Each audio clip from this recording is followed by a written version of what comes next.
Misalnya kita main catur, ada bapak-bapak komplek di belakang. Dia cuma ngeliatin kayak, Kalau saya mah apa sih? Ada yang benci, Ada yang benci, enggak. ada yang enggak. Karena tanpa kontroversi pun tetap ada yang benci. Menurut gua ya, kalau ada orang yang bilang katanya public speaking gua bagus, itu semua datang karena gua banyaknya masalah. Menurut lo ada nggak rumah makan Padang rendangnya nggak enak nih, tapi dia bilang rendang kita memang nggak enak. Tapi sabun kita ramah lingkungan. Kan gak nyambung. Ebel itu terlalu aneh aja. Anehnya kenapa bro? Nah, coba aja undang ke sini.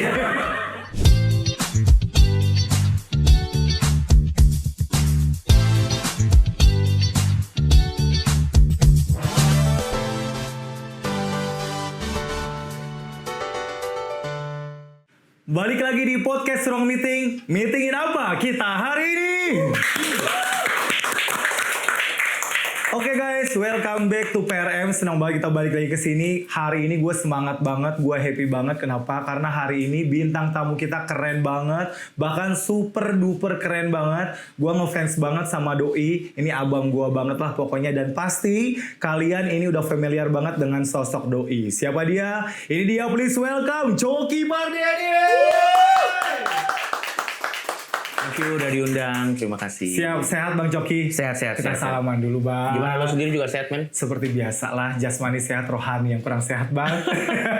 Saya rohani udah. Bang, hari ini sebelumnya thank you udah mau datang ke sini. Sama-sama. Sebelum kita mulai, disapa dulu Bang teman-teman PRM yang lagi nontonin YouTube kita Bang, silakan Bang. Halo teman-teman, mudah-mudahan podcast ini bisa menghibur lah ya.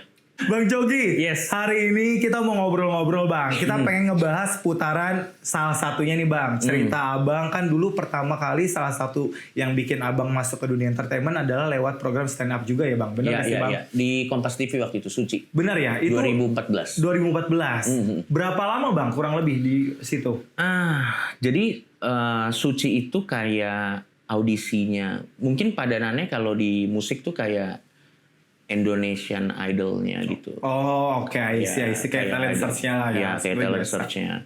Waktu itu gua masuk yang di season 4. Juara siapa dulu Bang? Waktu angkatan David. Abang tuh? Si David. 2014. Yes. Itu pertama kali Abang dunia entertainment atau sebelumnya udah pernah ke dunia entertainment Bang? Pertama kali tapping TV segala macam pertama kali 2014 di Suci. Di Suci itu lah ya. Kompas TV, Jadi ya. benar-benar pertama kali masuk karir ya di stand up itu lah ya. Sorry, waktu itu pernah sekali ikut di Metro waktu itu. Cuman itu kayak dulu kan ada stand up Metro TV.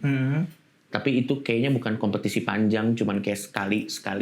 Tapi ya yang bener-bener satu program panjang yang tappingnya ada rangkaian acaranya ya di Suci itu. Salah satu yang terkenal atau famous sama orang-orang karakter Abang nih orangnya ceplas-ceplos, nyeleneh. Iya. Ini memang karakternya kayak gini atau itu sebenarnya gimmick buatan doang sih Bang Cogi? Kayaknya ini yang orang nggak paham nih. Saat kamera nyala, apalagi konteksnya kan komedi ya. Itu kan sebenarnya kita menyuguhkan konten untuk menghibur sebenarnya. Berarti kalau pertanyaannya apakah itu gimmick, sampai tertentu yes. Karena memang itu adalah produk yang kita desain untuk jadi konten supaya bisa menghibur orang. Tapi Bang gue penasaran Bang, kalau boleh diceritain waktu orang yang kontra sama lo saat itu karakternya ya, Ya. banyak atau enggak? Oh banyak. Lebih banyak yang pro apa kontra? Nah, jadi sebenarnya ini rules book saat kita mau bermain dengan kontroversi. Tapi gue tidak menganjurkan ini ya. Gue tidak menganjurkan ini karena kontroversi itu memang bikin kita rame. Tapi nanti yang bikin kita tetap stay rame itu pada akhirnya skill. Betul. Jadi setuju, gue. kontroversi itu cuman pintu awal. Setelahnya yang bikin kita bisa stay di skena itu ya balik lagi kapasitas kita as an entertainer tuh bagaimana gitu. Nah, balik lagi ke pertanyaan lo. Kalau misalnya waktu pertama kali gua rame, gua itu ramenya polarizing, maksudnya jadi kebagi dua. Ada yang setuju dan ada Tidak yang setuju, tidak kontra. setuju. Sehingga ramenya itu perdebatan mengenai karakternya gua. lo. Itu yang membuat akhirnya lo jadi naik betul. justru. Ramenya bukan, nah ini yang kayaknya orang nggak paham. Ramenya bukan rame tapi semuanya membenci. Kalau misalnya lo rame tapi semuanya membenci, itu hampir bisa dipastikan umurnya pasti nggak panjang. Karena sampai taraf tertentu untuk lo bisa stay di industri, lo boleh bikin orang sebelah sama lo, tapi di satu sisi juga harus ada orang yang suka sama lo. Karena ini yang akan bikin lo keep going gitu. Nah kayaknya yang orang nggak paham tuh saat dia bikin kontroversi, mereka pikir kita harus bikin semua orang benci sama kita. Padahal sebenarnya yang harus kita bikin adalah kita bikin terpisah aja. Ada yang benci, ada yang benci, enggak. ada yang enggak. Karena tanpa kontroversi pun tetap ada yang benci. Betul. Iya, Bang, gue mau tahu dong, mungkin bisa dijelasin Bang sama kita teman-teman nih. Nah rata-rata kalau misal orang komentarin yang lu nggak suka dari lu tuh apa contohnya misalnya? Banyak lah. Misalnya contoh kayak katanya nggak tahu adab. Oh, oke. Misalnya nggak tahu adab, terus mungkin beberapa jokes gue mungkin dianggap kurang sensitif gitu. Cuman kan ini masalahnya nih. Waktu gue lagi kamera lagi nyala, itu kan konteksnya gue lagi bercanda. Ya, entertainment itu tadi konteksnya entertainment gitu. Jadi banyak persona-persona yang gue munculkan di depan kamera itu bukan diri gue yang sebenarnya gitu. Sehingga bahkan saat gue ngeluarin statement atau jokes tertentu, tidak ada niat dari gue untuk menyakiti atau niat dari gue untuk bikin orang sebel. Niat gue sebenarnya menghibur. Tapi memang dengan topik-topik yang sensitif memang. Dan kalau misalnya ada orang yang marah dengan itu, ya nggak apa-apa juga. Ya, karena itu pendapat orang masing-masing. Karena gue percaya gini, sebagaimana mereka bebas berkomentar apapun, gue juga bebas ingin melakukan apapun. Tinggal bagaimana gue menaker. Kayak makanya banyak yang nanya, batas jokes lo tuh di mana, Cok? Batas jokes gue di nyali. Kalau gue pikir gue nggak akan sanggup menghadapi konsekuensi dari jokes ini, gue stop. Tapi kalau gue pikir, oh nggak apa-apa kalau jokesnya segini, paling nanti ramenya di sini, yang nyerang orang-orang kayak gini, oke gue sanggup deh kalau menghadapi ini gitu. Gua. Jadi lo memang benar-benar naker segitu. Sebenarnya naker. Oke, kalau misalnya yang disukain dari orang yang rata-rata pro sama lo, biasanya ngomentarinya tentang apa Bang Coki? Nah, ini kalau saya jawab kesannya saya NPD banget. Enggak. Enggak dong, kan ini sekalian ini kita ngobrol gitu Bang. Pengen tahu kan ada pro dan kontra lu bilang, karena sosok Coki gue yakin ini banyak banget yang namanya pro dan kontra nih. Ada yang dukung, ada yang mungkin ya kontranya tadi Abang Coki udah bilang. Yang pro-nya gimana biasanya Bang Coki? Ya, jadi gini sebenarnya yang bikin kita, anyway gue ngerokok ya. Boleh. Sebenarnya mungkin buat beberapa orang yang suka sama gua ada banyak sih ada banyak alasannya kenapa orang suka sama gua. Yang pertama mungkin karena ada hal-hal tertentu yang memang selama ini itu jadi keresahan dia dan dia merasa itu diwakilkan di jokes gua atau di statement gua. Yang mana kalau dia mengatakan itu atau ngejokes itu di circle atau di tempatnya dia, itu dia pasti akan dimusuhin. Jadi dia merasa ada keterwakilan. Mungkin itu yang pertama. Atau yang kedua, orang yang mengerti bahwa memang apa yang gue suguhkan ini memang entertainment. Dan kebetulan dia suka dengan jenis jokes seperti itu. Dan dia tahu bahwa itu bukan orang yang sebenarnya. Jadi ya nggak apa-apa gitu. Ya buat dia menghibur aja. Yang penting gitu menghibur ya. aja. Atau yang ketiga mungkin ada yang memang nggak tahu ya. Ada yang mungkin memang suka dengan I don't know, mungkin pemikiran-pemikiran nyeleneh yang selama ini mungkin jarang bisa diucapkan karena kita terbelenggu, tanda kutip ya, terbelenggu dengan konstruk-konstruk sosial gitu. Sehingga saat ada yang ngomong begitu, dia jadi ngerasa kayak anjir seru juga nih gitu. Ya mungkin itu kali. Tapi Bang, gue pengen tahu, kan pasti komenan orang banyak. Ya pasti ya sekali dua kali lu pasti pernah baca lah, terutama yang kontra sama lu Bang. Pernah nggak lu tanggepin atau respon lu sendiri gimana sama orang-orang yang kontra sama lu Bang? Oke, yang pertama respon gue terhadap orang-orang yang kontra nggak apa-apa, karena betul karena yang kayak gue bilang di awal, orang bebas komen apa aja, sebagaimana gue juga bebas berstatement apa aja. Jadi kebebasannya dua arah. Itu yang pertama. Terus yang kedua, apakah gue tanggepin? Saya sibuk. Jadi nggak pernah lu tanggepin Bang? Karena gini. Lo paham gak sih? Saat kita benci dengan satu konten, saat kita benci sama satu konten, terus kita komen panjang lebar, berarti kan kita nonton dulu kontennya. Kita nonton dulu, terus kita lihat detik mana yang bikin kita sebel, baru kita nulis satu paragraf penuh. atau kita menghujat, intinya ada effort lah. Kalau emang lo nggak suka, harusnya lo nggak peduli. Kalau lo nggak peduli, berarti harusnya lo nggak komen. Makanya menurut gue, orang yang benci sama konten gue itu, sampai taraf tertentu, dia menyisihkan waktu dan energinya untuk sesuatu yang dia benci. Dan ngasih tahu seluruh dunia bahwa dia benci hal ini gitu. Yang mana sebenarnya ya Dia suka sama yang nggak tahu, tapi menurut gua sampai taraf tertentu ya ruginya di dia. Iya. Karena dia ruginya 2 kali, udah sebel sama gua dan ngeluarin effort untuk ngasih tahu dia sebel sama gua. Yang gua tidak peduli. Jadi buat lu semua nih yang nggak suka sama Coki Pardede yang nggak pernah dibikin pusing ya bang ya. Betul, karena suka tidak suka itu kan subjektif ya. Betul. Kita nggak mungkin bisa, kita tidak akan mungkin bisa memenangkan semua orang. Itu memang sudah aturan di dunia ini dari let's say misalnya penghuni dunia ada 100 orang, sebaik-baiknya personality yang kita munculkan di depan 100 orang ini tetap akan ada probabilitasnya nggak akan suka sama kita. Jadi bikin persona yang bisa disukain sama semua orang itu dari awal udah sesuatu yang nggak mungkin bisa terjadi gitu. Ya benar. Jadi kembali lagi sih menurut gue juga setuju bang. Jadi lu suka like atau or dislike sama seseorang ya kembali lagi ke orangnya pribadi. Kalau kita basically dia udah nggak suka sama kita mau berbuat kayak gimana pun tetap aja nggak disukain ya bang ya. Betul, dan kita biarin aja hate comment apapun yang komen-komen di sosial media kita sampai taraf tertentu kan jadi engagement. Iya benar. Tinggal bagaimana caranya kita dengan kepala dingin bisa memanfaatkan engagement itu ke arah yang terukur. Jadi cuan. Ya, tinggal pinter-pinternya aja lah sebenarnya. Menurut Ferry Irwandi, lu one of the best speaker Indonesia. Ada nggak newcomer memiliki kemampuan menjadi speaker bagus menurut lu bang? Menurut gue ya, kalau ada orang yang bilang katanya public speaking gue bagus, itu semua datang karena gue banyaknya masalah.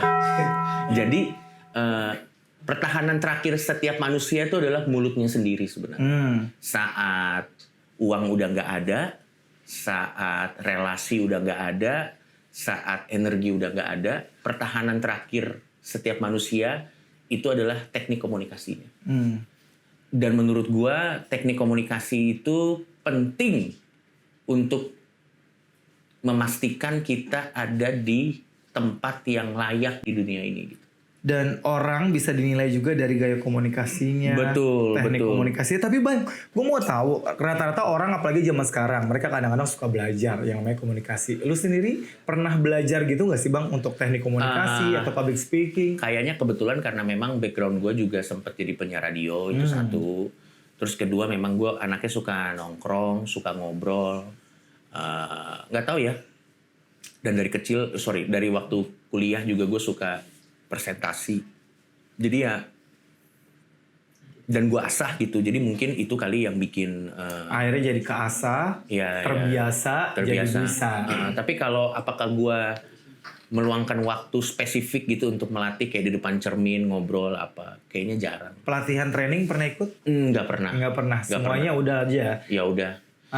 Natural udah aja ya. Karena kan gue pertama kali stand up itu kan 2012 dan waktu dari 2012 itu kan gue suka nge-MC di depan kafe, dari mulai kafe, di klub, di apa, ngadepin orang mabok, ngadepin orang yang bagaimana gitu. Jadi sedikit demi sedikit itu juga pengalaman itu juga nempa. Jadi basic skill lo juga. Jadi basic ya. skill. Pantesan suka nge-MC juga bro, sis. Pantesan udah lancar. Apa aja yang penting ada duitnya bro. Coki Pardede, bang, gue tuh tertarik banget nih di topi lu. Bahasanya ngeri. Pendosa handal. Aduh, gue emang ngeri. Nah bang, ini nih ada hubungannya sama ini nih. Pernah ada katanya mendingan dapat pahala. Mendingan dapat pekerjaan dibanding pahala. Ini videonya yang mana ya? Nah, kita akan tunjukin videonya. Mendingan dapat pekerjaan daripada dapat pahala. Pahala nggak bisa ngasih makan. Tuh. Gimana bro? Ini tuh sebenarnya konteksnya waktu itu kita lagi ngomongin mengenai orang yang sibuk ngurusin moral orang lain. Jadi konteksnya tuh sebenarnya lagi ngomongin itu. Oke. Jadi kita kan di lingkungan kita, di tongkrongan kita kan ada orang yang sibuk ngurusin moral orang lain. Gitu. Nah, berangkat dari konteks tersebut, sebenarnya itu adalah statement sarkas untuk ngasih tahu segala sesuatu itu ada levelnya. Sebelum kita ngurus orang lain, ada baiknya kita ngurus diri kita sendiri dulu. I see. Jadi sebenarnya itu datang dari sentimen tersebut, gitu. Tapi secara basic lu nggak bener-bener pro di situ kan, maksudnya dapetin kerjaan dibanding pahala. Tapi coba kan? gue mau nanya sama lo deh. Tapi gue mau nanya sama lo. Sebenarnya ini datang dari keresahan gue juga kayak nggak tahu kenapa ya, orang yang paling ngurusin orang lain biasanya, nggak selalu ya, tapi biasanya pasti yang hidupnya juga paling biasa aja. Nih contoh, di lingkungan keluarga kita, kalau lagi kumpul keluarga, biasanya kan kita punya om atau kita punya tante yang kalau misalnya lagi kumpul keluarga dia ngomong kayak, harusnya tuh Indonesia tuh ngurusnya tuh gini. tapi dia pengangguran. Mohon maaf, anak Anda aja nggak sekolah gitu kok. Anda ngomongin harusnya Indonesia. Nggak, jadi maksud gue poinnya adalah memang lebih gampang ngomongin sesuatu yang jauh ketimbang Dimana fokus ada ke apa yang deket gitu. Bapak-bapak komplek tau nggak lo? Bapak-bapak komplek, misalnya kita main catur, ada bapak-bapak komplek di belakang. Dia cuma ngeliatin kayak, Kalau saya mah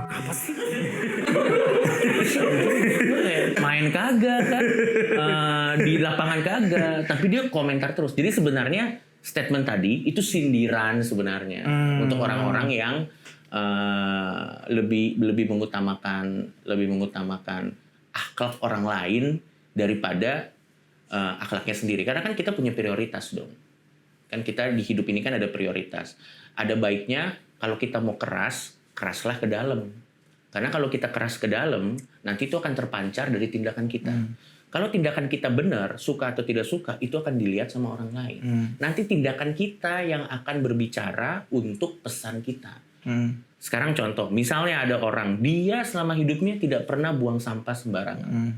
Orang di sekitarnya paling tidak akan notice kan.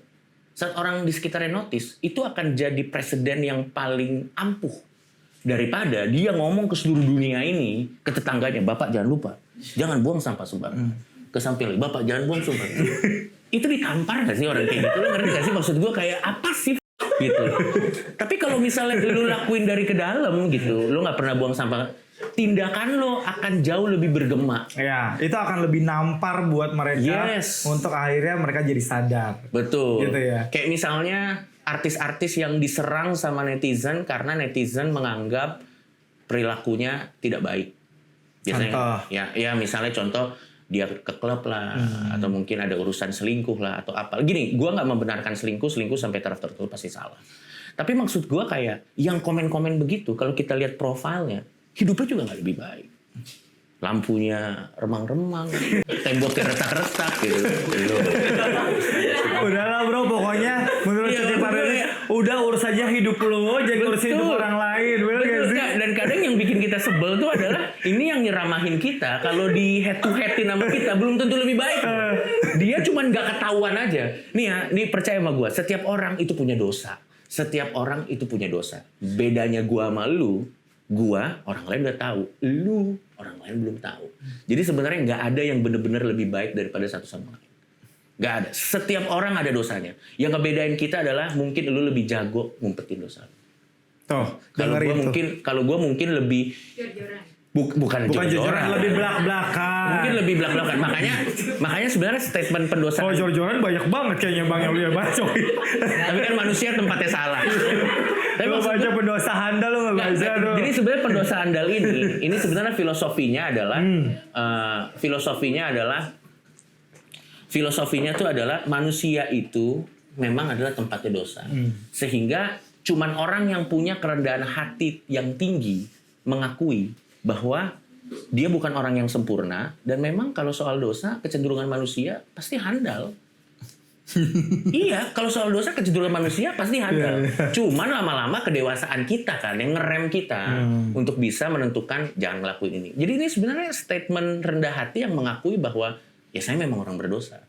Dan gua rasa gue lebih nyaman merepresentasikan diri gue sebagai orang yang tidak sempurna. Karena nanti tidak akan ada beban.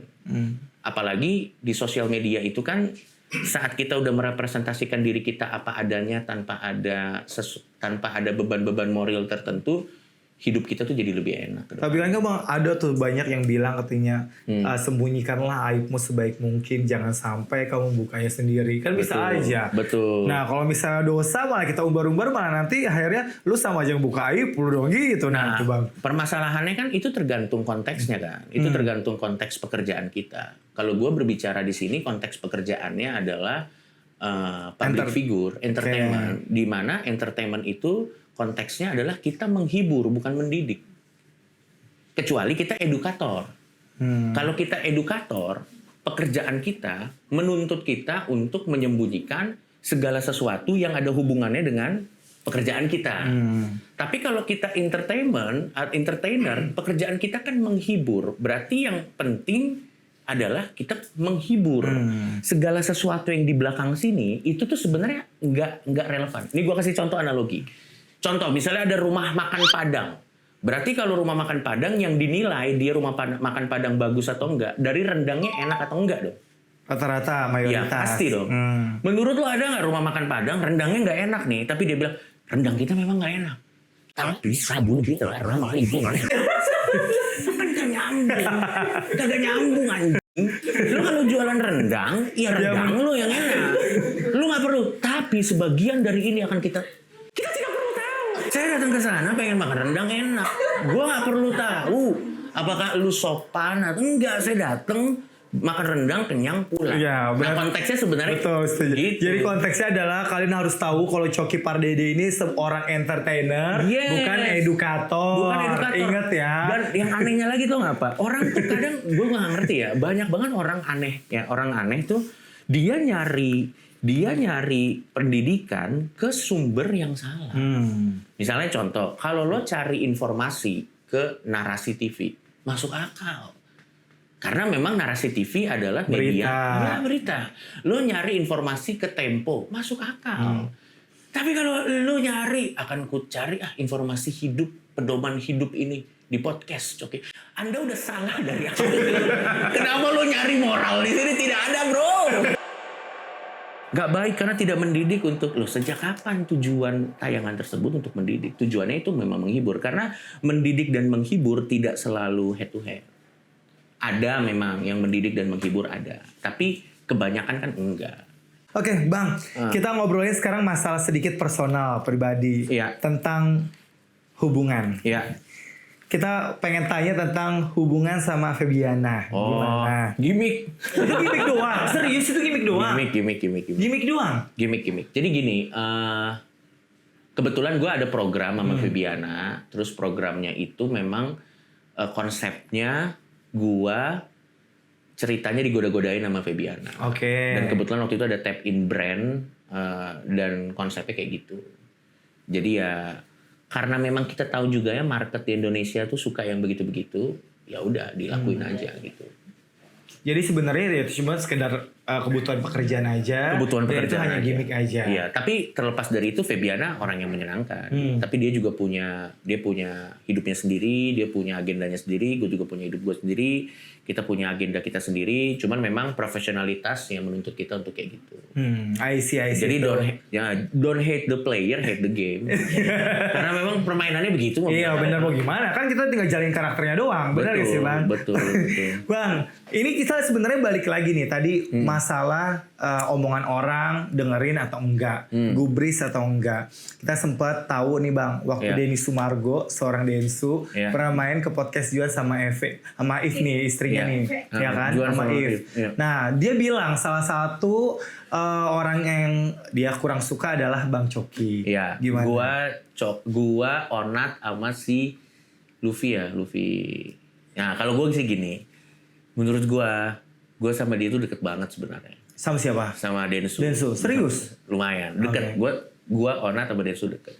Itu memang bercandaan kita. Oh. Gitu. Dan kayaknya itu jawaban paling aman dia. Kenapa Bang dia harus karena dia tahu gitu, kalau dia ngorbanin nama gue dan nama Onat itu lebih aman. Karena dia tahu gue juga ya biasa aja.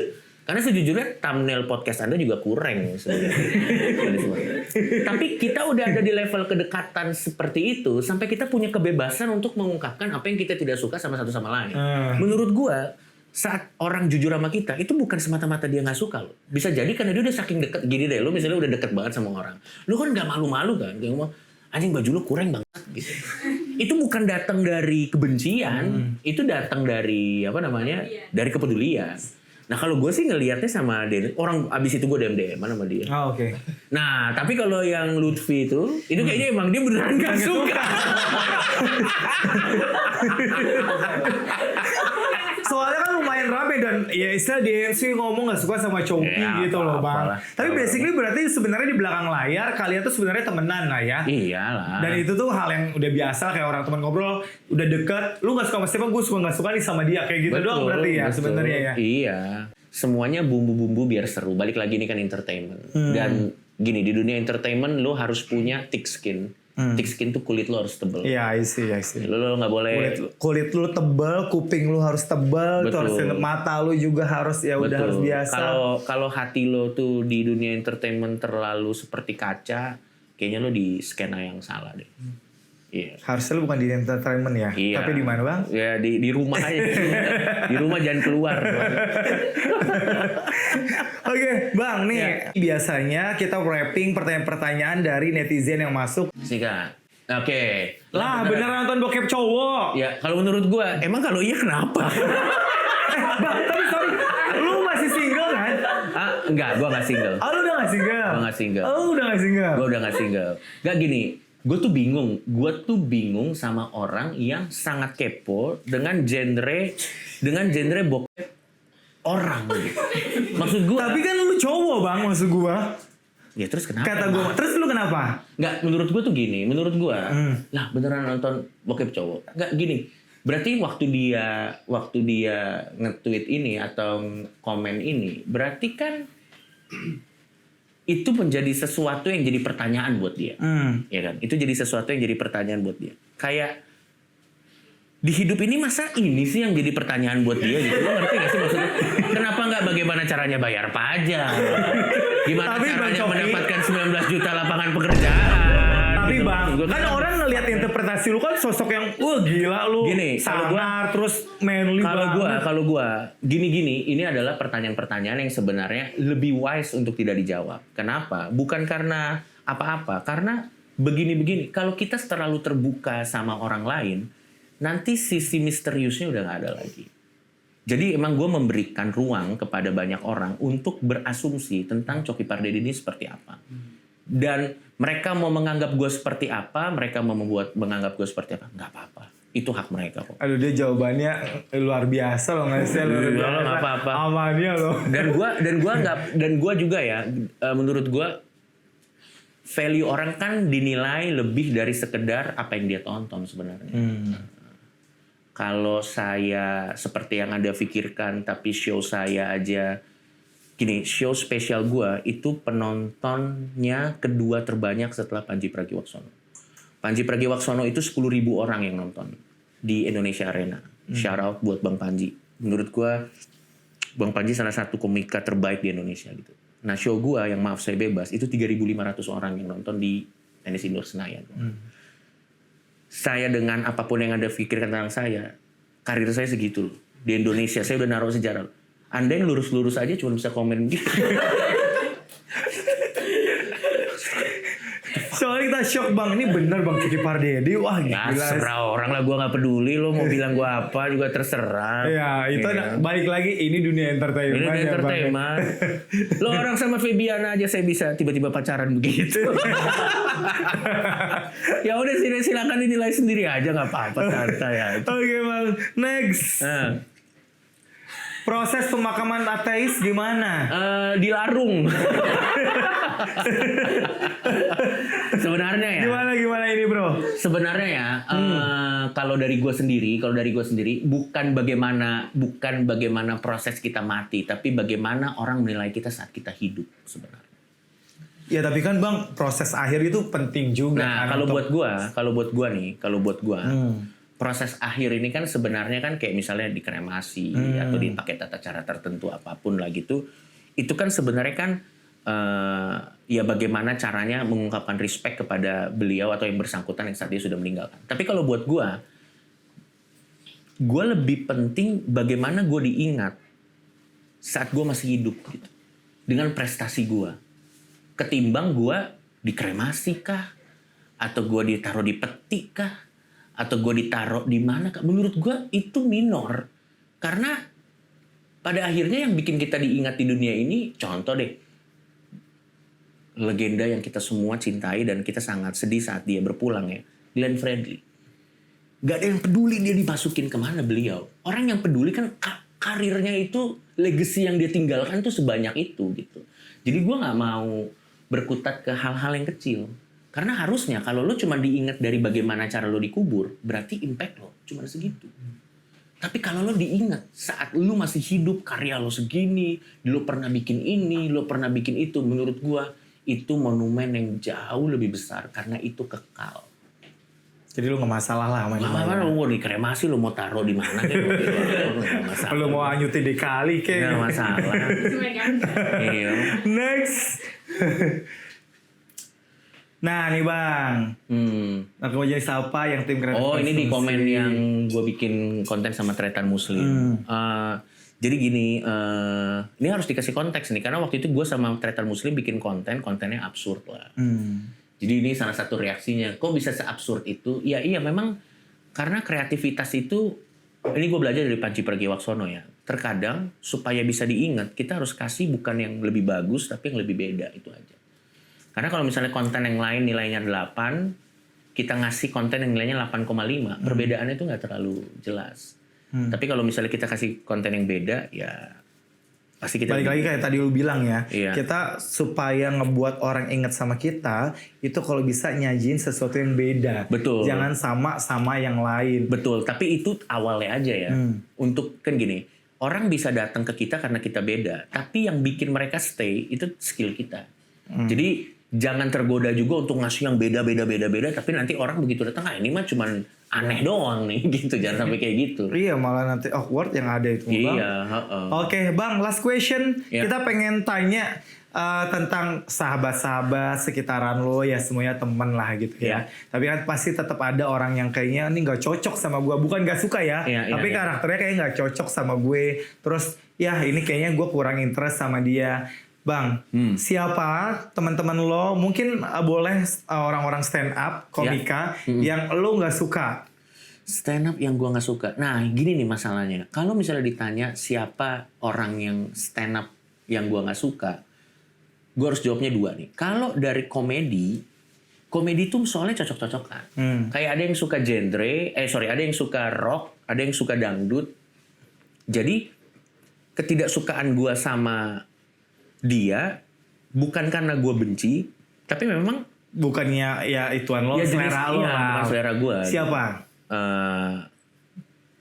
Ada satu kalau gue yang nggak suka tapi in a good way ya. Yang gue nggak suka tuh Adriano Colby. Kenapa? Karena jokesnya terlalu real. Oh iya. Jokesnya terlalu real. Dia ngambil dari kehidupan sehari-hari sehingga kalau nonton dia bukan cuma ketawa, tapi kita juga mikir. Sehingga kita jadi diingatkan kembali tentang realita-realita yang kadang gini kan, kita kan mau nonton komedi untuk kabur dari kenyataan. Refresh. Kalau denger stand up dia, loh ini kan masalah saya, kenapa saya malah jadi diingetin merasa lagi. tertampar gitu ya. Gitu. Jadi gue gak tahu apakah itu pujian atau satu Adriano Colby. Kedua menurut gue Ebel gue sayang banget sama Ebel. Tapi Cuman kenapa? Ebel itu terlalu aneh aja. Anehnya kenapa bro? Nah, coba aja undang ke sini. Gini, gue Ebel tuh gue sayang sama dia, gue juga nggak ada masalah. Cuman dia tuh terlalu aneh, kayak gini. Aldi Taher kan aneh, gini. Aldi Taher tuh aneh tapi gimmick gitu kan sebenarnya. Dia itu memang jalan ninjanya dia untuk bekerja. Dan gue respect sama Aldi Taher untuk itu, karena kalau nggak gitu dia nggak kerja. Respect lah gitu. Kalau Bele enggak. Kalau Ebel itu nggak kebaca. Ah ya. Dia nggak kebaca Ebel. Kenapa? Tapi kan menurut gue si Abel juga rata-rata orang-orangnya apa ya? Dia kadang-kadang ya ada benernya juga ngomongnya kayak gitu loh bang. Iya. Yang makanya nggak. Tapi Ebel itu kalau misalnya jadi co-host kadang lucu, Tapi kadang terlalu aneh. Jadi kadang host utamanya tuh berat. Apaan sih lu Bang? Gitu. Jadi kita nama-nama kerjaan. Tapi lu udah berapa lama kenal Ebel? Oh udah lama banget. Dari mulai kita pertama kali mulai karir, gue udah kenal Ebel. Iya berarti kan lu tahu karakter dia sebenarnya memang kayak gitu ya. Iya, cuma tetap tidak lebih baik juga. Orang kan waktu Terakhir. siapa ya? Nggak, kalau Indra Frimawan gue nggak ada masalah. Gini bedanya. Indra Frimawan itu dia bukan aneh, itu konsep. Enggak, yang bener gue Indra emang konsep. Kalau Abel itu Abel aneh. Abel aneh. Kalau Iya kan Ebel. Indra tuh Ebel jadi kemana-mana nih kita. Iya, kalau Indra tuh jenius. Kalau Indra bener, gue udah pernah ini juga bang, ketemu Iya. juga. Dia memang kayaknya karakter. Konsep. Itu memang kayak ya udahlah ya gimmick itunya. Apa ya stand up comedian satu lagi ya? Pras enggak? Pras lu CS. Oh enggak CS gue, mau Pras CS. Gue cuma 2, satu lagi gue nggak kepikiran. Soalnya gue nggak pernah benci orang. Iya ini kan personal. Bicara lebih ke like or dislike aja sih sebenarnya Betul. kayak karakter tadi. Oke, tepuk tangan buat Coki Pardede dong, luar biasa Bang Coki. Ini sedikit kenang-kenangan Terima buat kasih Bang banyak Coki. ya. Terima kasih Semoga banyak. ini bisa dipakai dan yang pasti Bang Coki happy dan Thank you. juga senang dapat sedikit kenang-kenangan dari kita. Thank you. Oke guys, terima kasih banyak Bang Thank you. Coki Pardede. Sukses juga Sehat-sehat semuanya. Thank Oke, you. terima kasih banyak untuk teman-teman podcast Ruang Meeting. Jangan lupa selalu nonton podcast Ruang Meeting karena bintang tamu kita selalu keren-keren dan yang pasti pembahasannya menarik untuk kalian simak. Karena apa? Podcast Ruang Meeting hanya ngobrolin yang penting-penting. Thank you semuanya.